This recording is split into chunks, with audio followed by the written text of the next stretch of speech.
Hello everyone and welcome to the session. आज का session हम लोग करने वाले हैं डिस्कस बहुत इंपॉर्टेंट टॉपिक पर जो कि डिसाइड किया गया है हाल ही में ऑनरेबल सुप्रीम कोर्ट के द्वारा।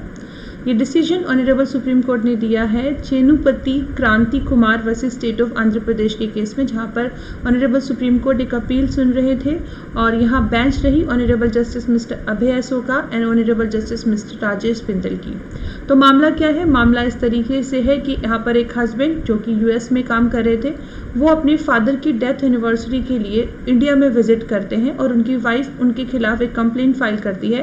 कंप्लेंट फाइल होती है under section 498 IPC, 403 IPC and 406 IPC और इसके साथ साथ डोरी प्रोहिबिशन एक्ट सेक्शन 3 और सेक्शन 4 के अंतर्गत। यहाँ वाइफ के द्वारा ये भी कहा जाता है कि भाई जो मेरा पासपोर्ट है और मेरे बेटे का पासपोर्ट है वो भी मेरे हस्बैंड के पास है, तो इससे जो है हमें पासपोर्ट जो है वो दिलवा दिया जाए।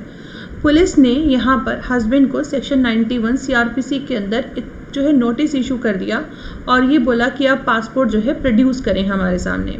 अब यहाँ पर उसके हस्बैंड के पासपोर्ट को जो है प्रोड्यूस करने के लिए यहाँ पे नोटिस किया गया सेक्शन 91 सीआरपीसी की हेल्प लेते हुए पुलिस ने। तो हस्बैंड ने अपना पासपोर्ट जो है पुलिस को प्रोड्यूस कर दिया। पुलिस ने हस्बैंड के पासपोर्ट की कस्टडी ले ली और फिर वो जो पासपोर्ट था उसे लेकर के पासपोर्ट अथॉरिटी को सबमिट कर दिया। अब पासपोर्ट अथॉरिटी के पास वो पासपोर्ट रखा है जो कि हस्बैंड का है। अब जब यहाँ वाइफ ने कहा कि मेरा पासपोर्ट और मेरे बेटे का पासपोर्ट भी जो है हस्बैंड के पास है वो हमें दिलवाया जाए, तो यहाँ पर हस्बैंड का कहना था कि मेरे पास जो पासपोर्ट है वो वाइफ का नहीं है और जहाँ तक बेटे के पासपोर्ट का सवाल है वो हमसे खो गया था, यूएस में खो गया है। मैंने जो है नया जो पासपोर्ट है फाइल लेने के लिए जो है इशू करने के लिए फाइल कर रखी है एप्लीकेशन।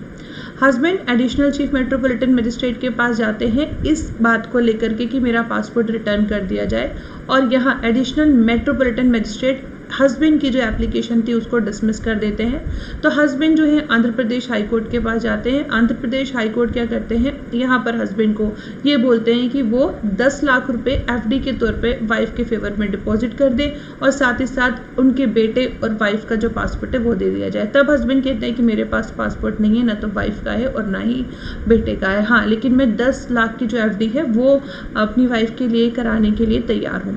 अब यहाँ पर ऑनरेबल सुप्रीम कोर्ट के पास जब वो अपील लेके पहुंचते हैं इस मामले में, जब उन्हें बोला गया कि जहाँ पर दिया जाए पासपोर्ट, वो कह रहे पासपोर्ट है नहीं, तो उसकी अपील लेकर के वो पहुंचते हैं ऑनरेबल सुप्रीम कोर्ट के पास। तो ऑनरेबल सुप्रीम कोर्ट क्या कहते हैं? ऑनरेबल सुप्रीम कोर्ट कहते हैं कि हमें ये बात समझ में नहीं आ रही है कि जो हस्बैंड है, ठीक है हस्बैंड है, उसके जो पर्टिकुलर पासपोर्ट है उसको रखने की क्या ज़रूरत है। अगर उसके खिलाफ कोई क्रिमिनल केस पेंडिंग है तो आप उसके पासपोर्ट को क्यों लेकर बैठे हैं। यहाँ पर ऑनरेबल सुप्रीम कोर्ट ने कहा कि जो यहाँ पर पुलिस ने एपेलेंट को उसका पासपोर्ट सबमिट करने के लिए बोला ये लीगल नहीं है, इसीलिए पासपोर्ट को हम कभी भी, क्योंकि पासपोर्ट जो है इम्पाउंड हुआ ही नहीं, सेक्शन 10 पासपोर्ट एक्ट के अंतर्गत अगर जो है उसका पासपोर्ट अथॉरिटी के द्वारा अगर इम्पाउंड नहीं हुआ तो पुलिस के द्वारा यहाँ पर हस्बैंड का जो पासपोर्ट है वो लेना लीगल नहीं है। यहाँ पर सीआरपीसी की बात करते हुए ऑनरेबल सुप्रीम कोर्ट ने कहा यहाँ पर हमें कहीं भी कुछ नहीं दिखाई दे रहा कि हम ये देखें कि पासपोर्ट को सेक्शन 102 की सीआरपीसी के अंदर उसके पासपोर्ट को जो है सीज किया गया। सीजर भी नहीं है पासपोर्ट का, ना ही इम्पाउंडिंग है पासपोर्ट का, तो एपेलेंट का पासपोर्ट उसे वापस कर देना चाहिए।